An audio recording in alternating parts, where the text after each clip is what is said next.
If Raycast is not opening on your Mac, yeah, that can be super frustrating, especially when you rely on it every day. But don't worry, in this quick video, I'll show you the fastest ways to fix it.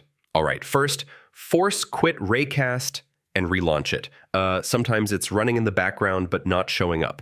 Next, try opening Raycast using Spotlight Search. Just press Command plus space, type Raycast, and launch it manually.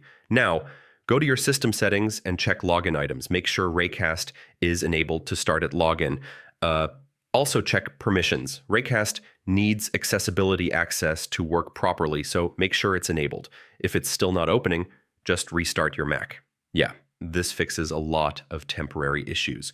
Also, make sure Raycast is updated. Outdated versions can sometimes fail to launch. If nothing works, remove Raycast and reinstall it. This usually fixes startup problems. And yeah, that's it. One of these quick fixes should get Raycast opening again. Thanks for watching, and I'll see you in the next one.